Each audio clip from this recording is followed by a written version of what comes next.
हम हिदायत कर दिए हैं। जब साहित्य के दुनिया में जाएंगे, जब आप साहित्य लिखना शुरू करेंगे, किसी का जीवनी आप लिखना शुरू करेंगे तो अलंकार भरना ही होगा। मान लीजिए कि आपको एक देह का व्यापार करने वाली, वेश्यावृत्ति करने वाली पर लेख लिखना है। जब उस पर लेख लिखने की बात सामने आएगी तो आपको वेश्यालय जाना पड़ेगा, वहाँ जाकर के उसकी मिट्टी को पहचानना होगा, वहाँ जाकर के उससे बात करना होगा, उसकी जीवनचर्या सुनना पड़ेगा और उसके गहराई में जाकर के तब आप उस पर लेख लिखना शुरू करेंगे तो वो लेख लिखना कारगर होगा। अन्यथा घर बैठ करके और आप उसके जीवन पर प्रकाश डालना चाहेंगे, आप का लेख पूरा नहीं हो सकेगा। बोलना नहीं चाहिए, मैं बोल दिया, क्षमा करेंगे। मैं चर्चा आगे की करने जा रहा हूं। पड़ोसी से 2 छटांग का बाट लाया, तराजू के एक पल्ले पर वो पड़ोसी का बाट रखा और तराजू के दूसरे पल्ले पर महात्मा का दिया हुआ बाट को रखा, उठाया डंडी, दोनों पलड़े समान हो गए। ये शंका थी, एक पत्थर का आकार विकार बड़ा था, एक पत्थर का छोटा था। हमें अपने की कह रही है कि भगवान बिना सोचल समझल रब कुछ गलती कर दिलखिन तो हुनका संतान पर तो पड़ते। भगवान नाचे रहथिन तो हुनकर संतान नाचे छे। भगवान भी गलती करलखिन कतेक जगह। जे इतिहास लिखे वाला इतिहास लिख दिलके, ओकरा पन्ना के उल्टैयो के इतिहास के प्रयोग तब पता चलते। हम अपने के सुनबे रहिए। ब्रह्मा जी जकरा पैदा करलके ओकरे साथ घर बसा लेलके। बबुला रे तोर भेंस के टेर तो हमर वंशे टेर। पढ़ो ना ब्रह्म वैवर्त पुराण के, पढ़ो ब्रह्मा पुराण के। जकरा पैदा करलके ब्रह्मा जी ओकरे साथ घर बसा लेलके, ओकरे पत्नी बना लेलके। और जब ओकरा से पूछलके कि पितामह आप अन्याय क्यों किया, जिसको पैदा किया उसी के साथ आप फिर शादी करके घर बसा लिया। तो ब्रह्मा जी कहलखिन पाप पुण्य का मैं हूं करता, और पाप पुण्य से मैं नहीं डरता। आयो के ब्रह्मा के करल गलती समाज के भोगे पर रहले। बहुत ऐसा ससुर छे जे पुतोह के प्रति नजर ओकर खराब भए गेले। बहुत ऐसा भैंसुर छे जे भावों के प्रति नजर खराब हो गेले। बहुत ऐसा भाई छे बहिन के प्रति नजर खराब हो गेले। बहुत ऐसा सोतेली माय सोतेला बेटा छे जेकर संबंध खराब हो गेले। तरजू छे हाथ में, महात्मा के दिल पत्थर एगो पलड़ा पर और पड़ोसी के दिल एगो पलड़ा पर। कभी आधा पौआ होय छे, कभी एक पौआ होय छे, कभी आधा शेर होय छे, कभी एक शेर होय छे। ये तो थोथी दलीले नहीं छिके, लेकिन एकरे पर कहानी छे टिकल। वो पत्थर रहे कौन चीज तो भगवान के। सब खेल खत्म, भगवान के माया, कहीं धूप कहीं छाया। पत्थर भगवान शालिग्राम के रहे, पत्थर भगवान शालिग्राम के रहे। सब कुछ कीजिएगा, लेकिन पत्थर के पूजा करते करते आप अपने हृदय को पत्थर मत बनने दीजिएगा। हाथ जोड़ते हैं। सब कुछ कीजिए, लेकिन पत्थर के पूजा करते करते आप अपने हृदय को पत्थर मत बनने दीजिएगा। जैसे रात दिन मवेशी के साथ रहते रहते आदमी, जानवर के साथ रहते रहते आदमी जानवर जीवन में जीने लगता है, उसी तरह से पत्थर की पूजा करते करते सजग रहिए। पत्थर अपने को मत बनाइएगा, नहीं तो आपकी विवेक की आंख फूट जाएगी। निर्णय, किसी भी बात का निर्णय लेने में आप पीछे पड़ जाएंगे। आपका विश्वास कमजोर हो जाएगा। वह अज्ञानता की अंधेरी रात में आपका विश्वास भटकने लगेगा।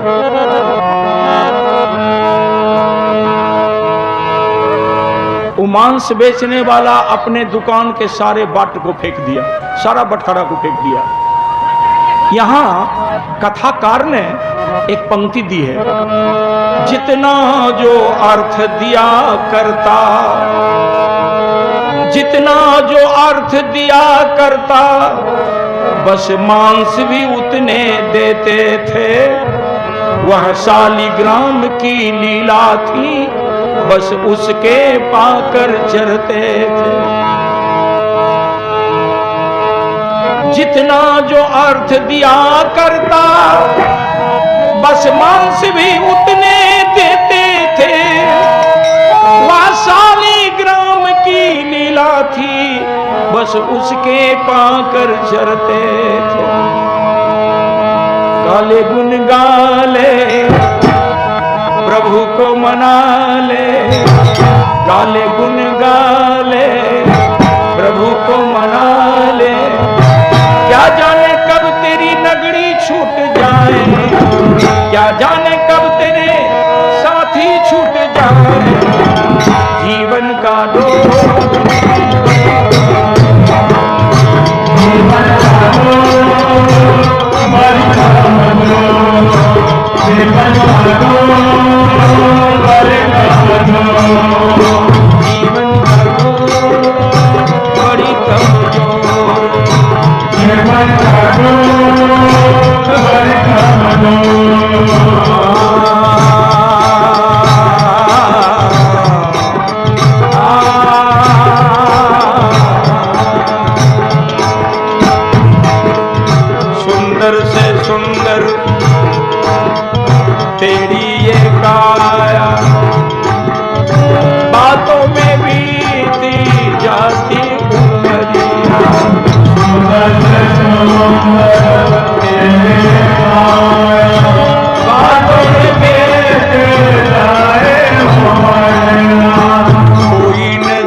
पंक्ति दे दी है आप लोगों को। जितना जो अर्थ दिया करता, जो जितना पैसा देता था, वो एक पत्थर मांस भोजन करके दे देता था।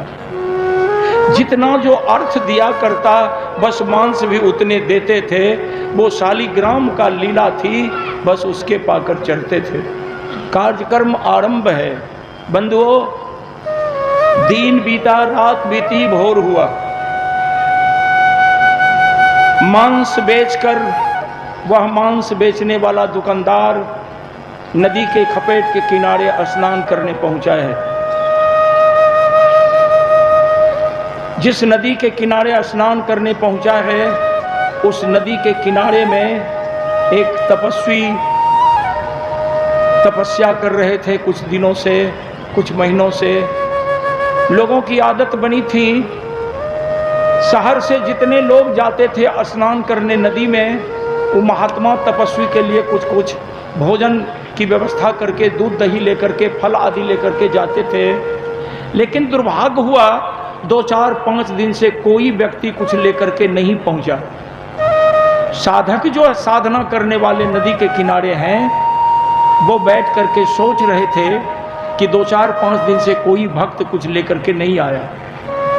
लेकिन मांस बेचने वाला पहुंचकर स्नान कर रहा है। साधक की नजर गई, मांस बेचने वाला स्नान कर लिया, गीली धोती कांधे पर लिया, जलपात्र में जल लिया और गुनगुनाता हुआ चल दिया। साधक भी उठ खड़े हुए और मांस बेचने वाले के पीछे पीछे उसके दुकान के सामने चला आया। दुकानदार अंदर गया, अंदर में जाकर मांस बेचने वाले बाट को धो दिया, तराजू के दोनों पलड़े को धो दिया। उसने अगरबत्ती आग पर चंदन की लकड़ी रख दिया और सामने में तराजू के दोनों पलड़े लटक रहे हैं। आसन पर बैठकर पूजा करना शुरू किया। ग्राहक दुकान में प्रवेश कर रहा है और महात्मा जी दुकान के बाहर में खड़ा है कि जो आदमी स्नान करके आया वो अंदर प्रवेश किया और अंदर से बाहर आएगा तो हम भोज सामग्री कुछ मांग लेंगे। हे भाई लोग, भोजन की चाह थी, भूख सताई थी। कुछ लोग जब दुकान में प्रवेश किया तो जाता है खाली हाथ और उधर से निकलता है तो छोटी बड़ी लाल गठरी हाथ में भिनकती हुई मक्खियां और गठरी लेकर के लोग जा रहे हैं। वो महात्मा खड़ा होकर के सोचने लगे कि लोग खाली हाथ अंदर जाता है और छोटी बड़ी लाल गठरी लेकर के लोग बाहर निकलता है। आगे बढ़ा, दुकान के मुख्य दरवाजे के निकट जाकर महात्मा झांक करके अंदर देखा।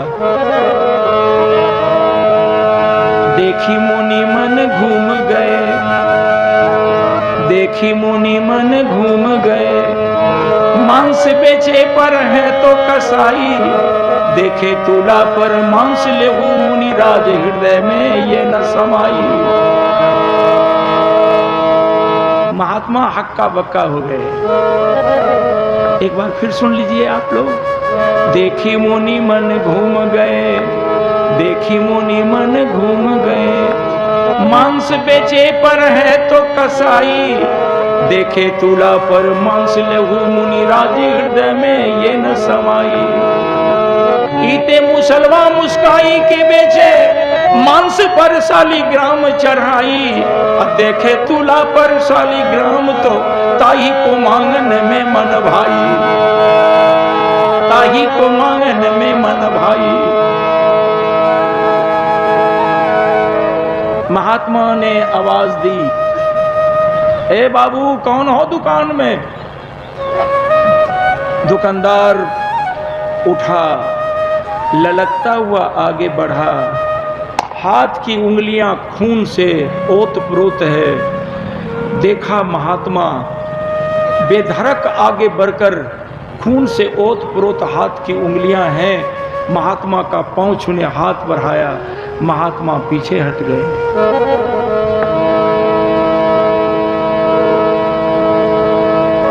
कहा कि तुम मेरे पांव छूने लायक नहीं हो।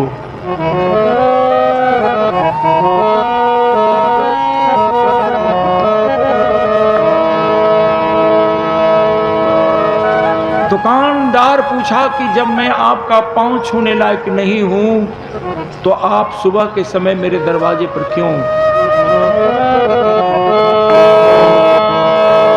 कहा कि तुम स्नान करने के लिए नदी के किनारे गए थे, वहां मैं साधना कर रहा हूं,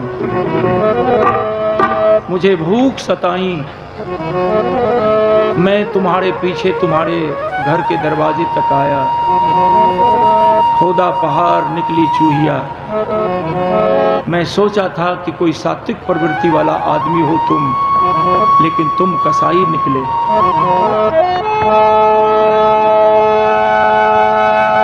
मांस बेचने वाला कहा कि आप चाहते क्या हो? कहा मैं आया था भोजन मांगने, लेकिन मेरी भूख तो मर गई।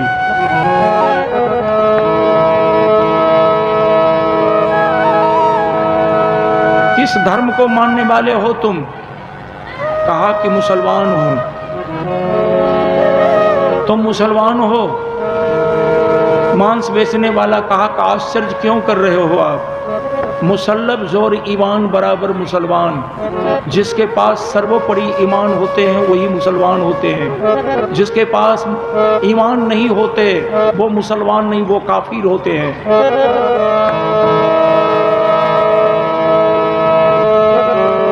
न हिंदू बनूंगा न मुसलमान बनूंगा, न हिंदू बनूंगा न मुसलमान बनूंगा,